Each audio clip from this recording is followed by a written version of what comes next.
How to repair a pinhole leak in your metal fuel tank. So stainless steel or metal.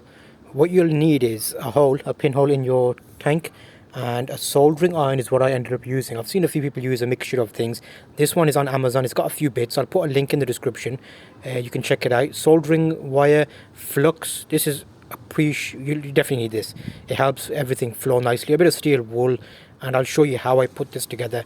So my steel tank is well, I've resprayed it, and as always, Classic Bike Restorations, you find bits and bobs. So petrol resistant lacquer, apparently I used that to spray when I put the paint on. You may have seen the spray job. It's not actually that petrol resistant. A few splashes and you'll see there's marks all over the tank, so I need to respray the tank anyway now. So how is the bike coming along? You can see it's more or less there. I just need to put the tank on and take it for a run. I put some fuel in and I saw a spurting bit of fuel out of the side of the tank. That was the pinhole leak of the motorcycle tank. So in this video I'm going to show you exactly how I'm aiming to repair it. You'll see how I got along with it. Not the most amazing looking job, but it did work. So first I used a bit of wire wool to clean up the area, get rid of any paint, back to bare metal, took any bits of fuel out of the tank. Make sure you leave your tank for a little while, especially if there was fuel in there, because vapor and stuff, you might end up causing a fire. So the tank was sitting around for about a day and outside in the sun. Flux is basically something that allows the soldering iron to melt the solder and then to allow the flux to pause, allows it to flow. So you can see I'm brushing on the flux. When it heats up, it gives you a bit of bubbling, so it gives you an idea of the being ready. I'll sped this up a little bit so the video is not like 10 minutes long.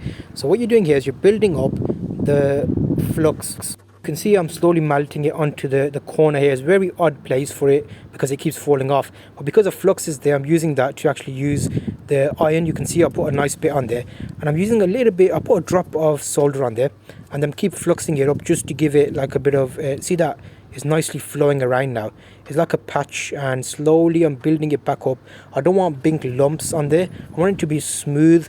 I want to sand it over as well. So you can see when you get the first layer on, it depends how many times you do it. You can do it a couple of times. Don't be afraid. You don't have to get it right the first time. So you'll see here I did a bit, put a bit of flux on, and then because it already adhered some solder to it, it was easier to put more solder on. So my idea here was the first layer I'll get a couple of solder blobs to stick to the metal.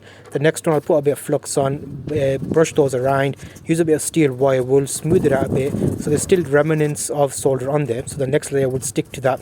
So that worked very well for me. I smoothed it out, looked at it, sanded it down, made it smooth, and I noticed the pinholes appeared again, which is a good thing because around the pinholes I had a build-up of solder, and now that I was able to sand down and make it smooth, I had to put a little bit on top of those holes.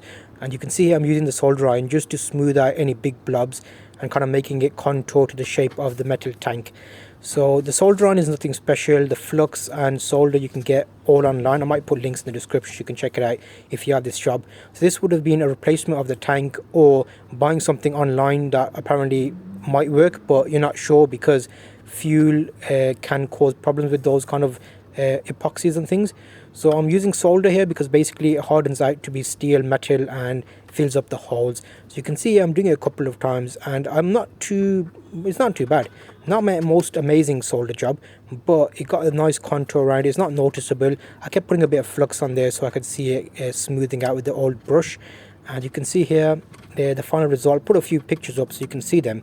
Is there any tips I can give you? I think the main tips are, make sure your solder iron is nice and hot. When you put it on your solder, make sure the solder starts melting. That would be a good sign that it is ready to apply. And you can see there's a little bit of a droplet here, but I've got the corner nicely, and I did continue to sand it with some fine sandpaper, and I put a few more blobs on just to make sure that it was definitely covered. So here's what I used, and you can see the photo there. It's not too bad.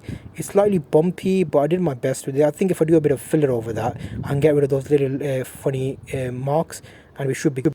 So now that I'm getting back on the classic bike, I'm just doing the last few little bits and bobs. So keep an eye out for the next video in this series of restoring this classic Honda.